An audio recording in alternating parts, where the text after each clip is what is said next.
안녕하세요. 축구 전문 기자 한준입니다. 추가할못 영국 언론에서는 토트넘 전술의 희생양이자 지금은 플레이메이킹에 집중하고 있는 손흥민 선수의 영향력을 이해하지 못하고 있죠. 심지어 억가하고 폄하하면서 혹평을 일삼고 있는 가운데 독일 내의 최고 공신력과 분석력, 취재력을 자랑하는 정론지 키커지에서는 2024-2025 시즌 유로파리그 8강 1차전 토트넘과 프랑크푸르트의 경기 선수 평가 평점을 통해서 손흥민 선수가 이날 경기 필드 플레이어 중에서는 최고의 활약을 펼친 선수였다라고 영국 언론의 평가를 정면 반박하는 기사를 보도했습니다. 마그네틱이라는 단어 표현으로 자석처럼 공을 자신 쪽으로 끌어당기면서 이날 경기를 주도하고 설계했던 선수가 손흥민 선수였다고 극찬했는데요. 토트넘과 프랑크푸르트가 1대1로 비긴 유로파리그 8강 1차전 경기의 키커지 분석과 더불어 손흥민 선수의 프랑크푸르트전 경기력에 대한 정밀 분석 그리고 영국 언론, 해외 언론 반응 총정리해드리도록 하겠습니다. 본격적인 이야기에 앞서 한준TV와 함께하는 애국기업 인프레시의 6.25 참전용사 후원 굿즈를 소개합니다.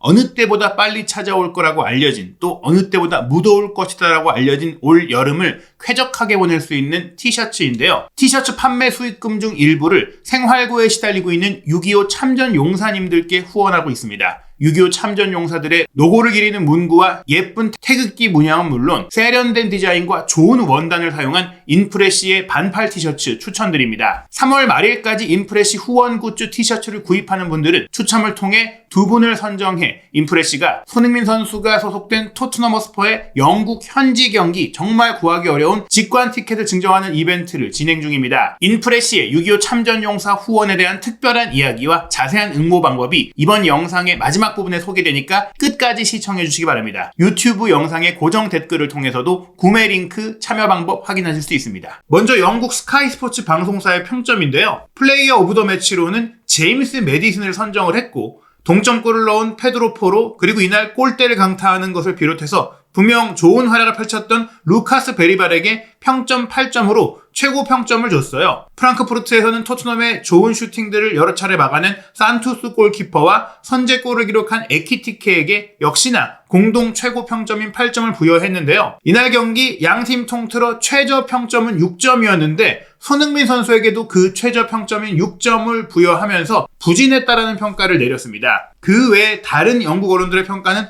더욱더 안 좋았는데요. 런던 지역신문 더 스탠다드는 손흥민 선수에게 5점을 부여하면서 포로의 골로 이어진 과정에서 좋은 패스를 뿌렸고 그 움직임을 이끌어냈고 또 산토스 골키퍼가 후반전에 막아냈던 슈팅은 날카롭긴 했지만 그래도 손흥민 선수에게 기대한 만큼의 플레이가 아니었다라고 설명을 했고요. 영국의 런던 지역 축구 전문 매체인 풋볼 런던 역시 손흥민 선수에게는 부진했다라는 의미의 5점을 부여하면서 마찬가지로 동점골 과정 빌드업에서 솔랑케의 침투를 잘 발견했고 또 산토스 골키퍼가 선방해야 했던 슈팅도 있었지만 주장답지 못한 수준, 즉 손흥민 선수가 보여왔던 높은 기준에 부합하지 못한 경기력으로 아쉬움을 남겼다고 논평했습니다. 더욱더 실망스럽고 화가 나는 것은 토트넘 팬 미디어, 토트넘 팬들이 제작하고 운영하고 있는 미디어에서의 악평인데요. 토트넘 관련 최대 규모 미디어인 스퍼스웹은 손흥민 선수에게 4점을 주면서 전반전을 조용히 마쳤고 후반전에 결국 유효 슈팅을 기록하긴 했지만 골키퍼의 선방에 막히고 말았다라며 조용했다, 보이지 않았다 이런 평가를 내렸죠. 보이지 않은 게 아니라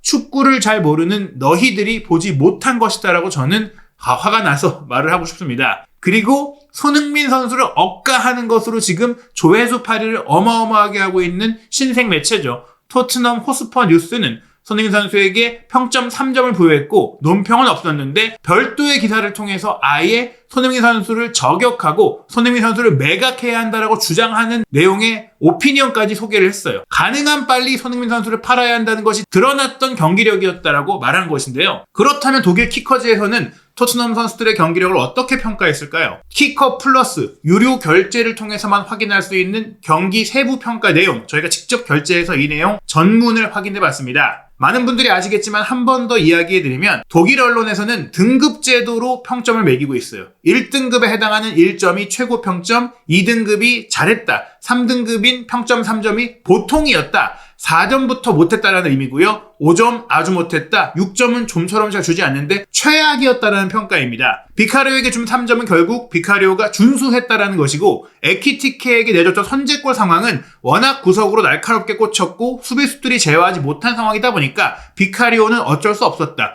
그 외에는 대체적으로 침착하게 선방을 했고 좋은 존재감을 보이면서 막아야 할 공들은 모두 막았다라고 평가를 했습니다. 그리고 동점골을 넣은 페드로 포로에게는 보통이었다보다 조금 낮은 3.5점을 줬는데요. 동점골을 넣을 때 적극적인 전진, 중앙 침투로 박스 안의 존재감을 높였고 귀중한 골을 넣긴 했지만 그에 앞서 선제골을 내줄 때 에키티케를 제대로 막지 못하고 그냥 따라갔다. 게다가 어설픈 몸 회전으로 인해서 실점의 빌미를 제공했다라고, 그 실점의 미스가 더 컸다라고 감점 요인을 설명했습니다. 중앙 수비수 크리스티안 로메로도 평점 4점으로 부진했다는 평가 받았는데요. 처음에는 눈에 띄지 않다가 점차 빌드업 과정에서 좋은 패스를 시도하긴 했지만 전반 45분에는 불필요하게 라인을 이탈하다 보니까 에키티케가 빅찬 스미스를 했던, 사실 실점에도 할 말이 없었던 장면을 허용했던 점도 감점 요인이 됐고요. 왼쪽 수비수로 뛴 미키 반더벤은 이날 좋은 위치에서 좋은 커버링을 자주 보여줬고 몸싸움, 공중볼 차단 굉장히 잘했죠. 전방 압박도 잘했고 대부분의 1대1 상황에서도 안정적이었다. 게다가 막판 헤더로 2대1로 역전골을 넣을 수 있던 기회를 아쉽게 놓쳤다. 헤더를 제대로 하지 못하고 다리에 맞으면서 공이 튀어 올랐던 그 장면이 골로 이어졌다면 더 높은 평점을 받을 수도 있었겠지만 그걸 놓치면서 보통이었다라는 평가를 받았습니다. 제가 개인적으로 봤을 때는 아쉽게 느껴졌던 데스티니 우도기는 역습 차단 잘했고 왕성한 활동력 보였고 익숙한 오버래핑 패턴을 통해서 공격도 열심히 가다냈고 헌신적이었지만 마지막 순간의 결정력, 즉 슈팅력이 아니라 마지막 패스의 세밀함, 크로스의 세밀함, 이런 것들이 아쉬웠다라는 평가 속에 2.5점 잘했다라는 평가를 받았어요. 보통 이상이었다라는 평가였고, 그리고 이 점수가 사실은 이날 경기 출전한 모든 선수들의 필드 플레이어 최고 점수였습니다. 즉 손흥민 선수도 우도기와 같은 2.5점을 받았다는 건데요. 영국 언론에서 최고의 평가를 내렸던 베리발은 보통이었다라는 3.0점이었어요. 부지런했고 활동량 많았고 공을 소유할 때도 측면으로 넓게 공을 배급하면서 프랑크푸르트 수비를 잘 흔드는 모습을 보였다. 55분에 아쉽게 골대를 강타한 장면도 있었다. 그래서 준수했다라는 것이고, 벤탄쿠르도 3.0점, 피지컬을 앞세워서 중원에서 존재감을 발휘했고 토트넘이 중원 싸움에서 우위를 점하게 했다라고 평가했습니다. 그리고 스카이 스포츠에서는 플레이어 오브 더 매치로 선정한 메디슨, 저는 경기 초반부터도 평소 메디슨보다 컨디션도 떨어져 있고 자신감도 떨어져 있고 좀 폼이 안 좋다라고 생각을 했기 때문에 왜 플레이어 오브 더 매치인지 이해가 안 됐어요. 물론 포로의 골을 어시스트한 그 장면에서의 개인 플레이가 좋긴 했지만 그 외에는 최근 메디슨이 좋았던 모습과 비교해도 안 좋았거든요. 그러다 보니까 키커도 냉정하게 그 장면 제외하고는 부진했다고 평가를 한 것이 3.5점이라는 결과였습니다. 특히나 선제골을 내줄 때 포로처럼 본인이 공을 끌고 가다가 뺏기면서 쇼트 카운터의 빌미가 됐던 그 장면의 실수가 컸기 때문에 더더욱이나 경기 최우수 선수로 선정될 수 없는 활약을 펼쳤고요. 그 외에 준수했고 동점골을 어시스트했고 또 깊이 내려와서 공을 받고 플레이메이킹을 후방 플레이메이커로서 활약을 했고 유효 슈팅을 때리기도 했던 장면들이 있었지만 어찌됐거나 저는 메디슨에 대한 평가는 키커 쪽이 더 합당하고 합리적이라고 생각을 합니다. 그리고 공격수들에 대한 평가인데요. 83분에 2대1이 될 수 있는 역전골을 넣을 수 있었던 상황에서 홈런을 때렸던 브레넌 존슨 4.0점, 확실히 부진했다라는 평가. 이날 토트넘 최저 평점을 받았는데요. 오른쪽 풀백인 포로가 우도기처럼 공격을 자주 가담하지 못했던 점도 있지만 왼쪽의 손흥민 선수에 비해서 확실히 존재감이 약했다. 즉 사실 경기 내내, 시즌 내내 그래요. 골을 넣는 순간 내지 슈팅 상황 외에는 경기력에 대한 기여가 거의 없는 존슨이다 보니까 그 평가가 온전히 반영된 4.0점이었고 솔랑키는 오히려 조금 억울하다고 생각을 합니다. 엄청 압박하고 뛰어다니고 이타적인 부지런한 역할을 했고 또 1대1 동점골 빌드업 과정에도 관여했기 때문에 4.0점은 조금 박한 평가라고 생각을 하거든요. 못해도 3.5점은 줘야 되지 않을까라고 생각을 하는데 4.0점을 받았고요. 그리고 손흥민 선수에게 필드 플레이어 최고점이 2.5점을 줬습니다. 평가 내용도 좋았는데요. 언제나처럼 성실하게 움직였고 또 부지런했고 이타적이었고 공을 거의 자석처럼 끌어당길 정도로 안정감이 있으니까 본인이 가서 공을 받아온 것도 있지만 토트넘 선수들이 믿고 일단 손흥민 선수에게 공을 주면서 경기를 전개했다는 것을 알 수 있고요. 동점골을 이끄는 데 기여했던 그 좋은 패스도 연결했고 다만 아쉬웠던 것은 수차례 시도했던 또 연결할 수 있었던 크로스 기회를 조금 더 효과적으로 살리지 못한 마무리 패스의 정확성이 조금 아쉬웠다라는 평가가 있었습니다. 손흥민 선수가 79분께 교체됐던 것도 황당한 결정이었는데 교체로 들어간 선수들 모두 대체로 어떤 영향력도 발휘하지 못한 것은 교체 타이밍 및 교체 선수 선택, 많은 면에서 포스테코글루 감독의 능력이 아쉬웠다, 판단이 아쉬웠다라고 볼 수 있는 평가들이 나왔는데요. 사르, 스펜스, 히샬리송에게는 너무 늦게 들어갔기 때문에 평점을 매기기 어려웠다. 또한 종료 직전에 큰 활약이 없었다라고 했고요. 마티스텔, 바이에른 뮌헨에서 토트넘으로 임대된 선수인데 경기 막판 심판 판정에 항의하다가 경고를 받았으나 코너킥을 얻어내지 못했던 상황에 항의는 정당하긴 했다라며 억울할 수 있었다라는 얘기 외에는 교체로 들어간 선수들이 경기의 변화를 이끌어내지 못한 점 분명히 강조가 됐습니다. 이날 더 좋은 경기력, 사실은 토트넘이 골대 강타 3회의 불운이 있긴 했지만 전반적으로 더 날카로운 모습 보였던 프랑크푸르트에 대해서도 골키퍼인 아우와 산투스에게 1.5점으로 이날 경기 최고 평점을 준 것 외에 필드 플레이어, 특히 선제골을 넣었고 그 외 전방에서의 연계력과 운영 능력이 좋아 보였던 에키티케도 손흥민 선수와 같은 2.5점이었어요. 결국에는 득점을 올린 선수들도 손흥민 선수와 같은 점수일 정도니까 손흥민 선수의 이날 경기력, 활약도, 영향력 그 정도로 높았다고 볼 수 있겠죠. 손흥민 선수가 이 동점골 과정의 시작에서 왜 영향력이 컸느냐, 기점 패스라는 게 어디부터 설정해야 되는지 어떤 기준이라는 것은 없지만 제가 봤을 때 이 골 과정에서 가장 큰 변화와 결정적인 영향력을 미친 패스라고 생각을 하는데요. 바로 이 장면.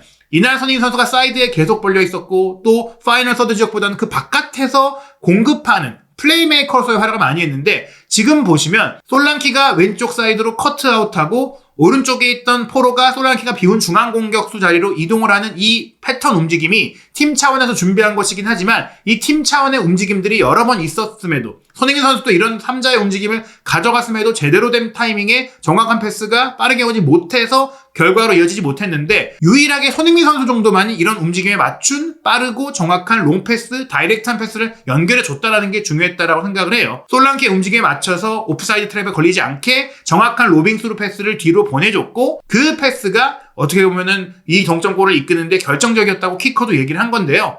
손흥민 선수의 패스를 받은 솔랑키가 사이드에서 수비를 끌어들이면서 공을 확보했고 도와주기 위한 메디슨의 이동이 이어지죠. 하프 스페이스를 잘 활용하지 못했던 토트넘인데 이렇게 공을 뿌려주는 손흥민 선수의 빠른 패스 덕분에 이제 활용할 수 있게 됐고 사실은 이 메디슨이 침투한 위치가 손흥민 선수가 들어가서 연계하고 콤비네이션하고 슈팅 때리거나 패스를 해야 되는 위치인데 오히려 손흥민 선수가 마치 풀백인 것처럼 인버티드 풀백처럼 뒤에서 조금 안쪽으로 들어와서 경기하는 그런 상황이 됐었죠.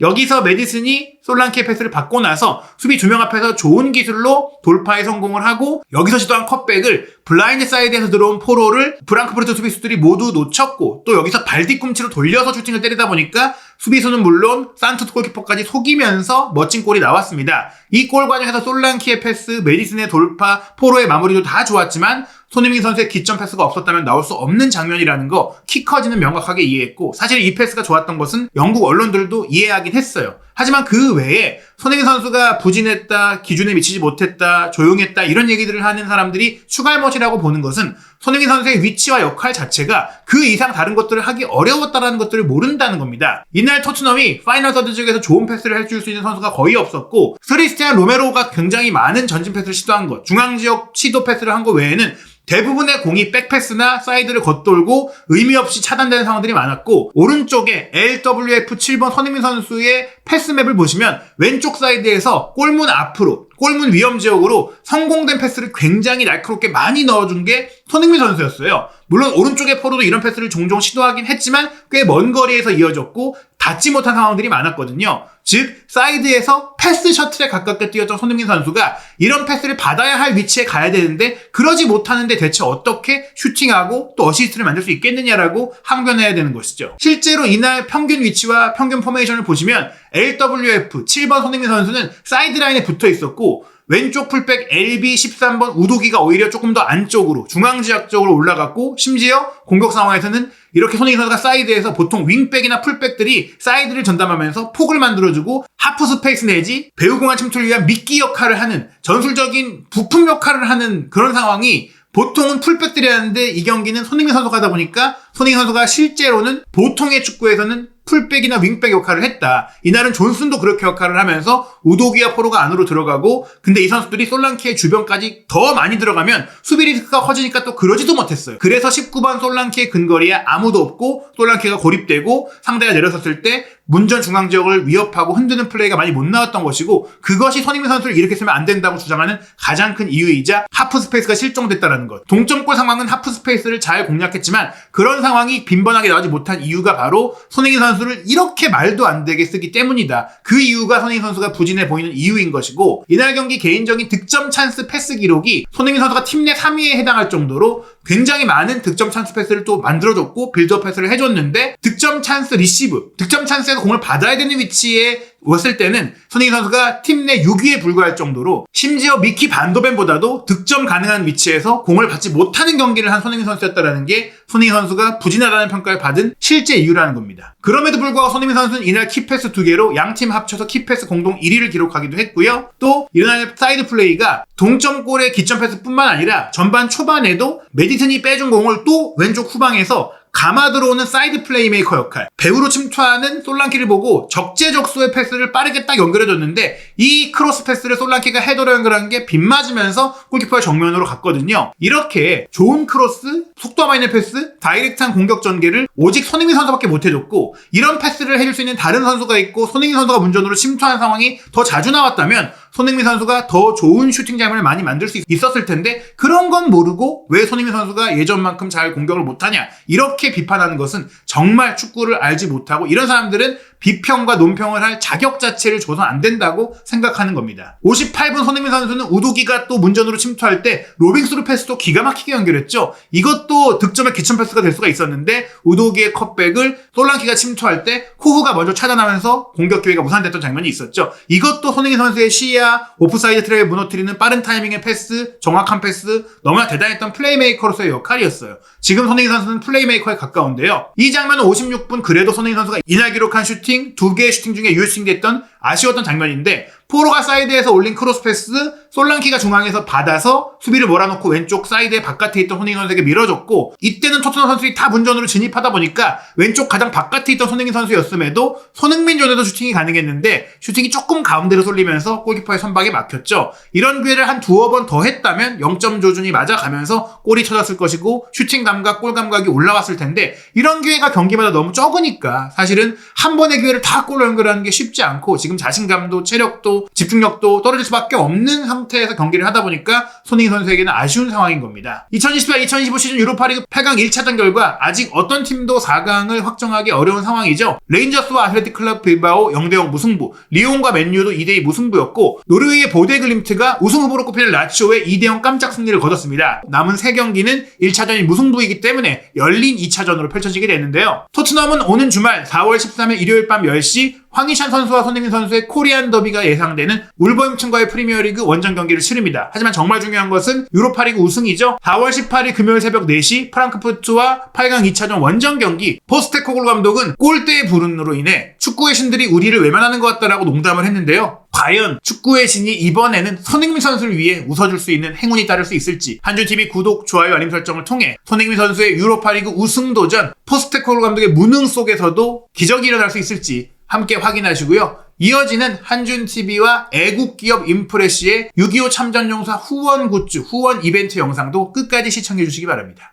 오늘은 아주 특별한 이벤트가 준비되어 있습니다. 꼭 끝까지 시청 부탁드리겠습니다. 오늘 말씀드릴 내용은 한국인으로서 정말 충격적이고 안타까운 상황에 대한 이야기인데요. 최근 국내에서 큰 화제가 되어 사회적 파장을 일으킨 영상이 있었습니다. 여기 자신의 몸에 몇 배는 되어 보이는 리어카를 끌고 가는 노인이 보입니다. 집 앞 길목엔 폐지가 쌓여있고 단칸방 집에는 화장실 하나 없이 외부 공용 화장실을 이용해야 하는 상황입니다.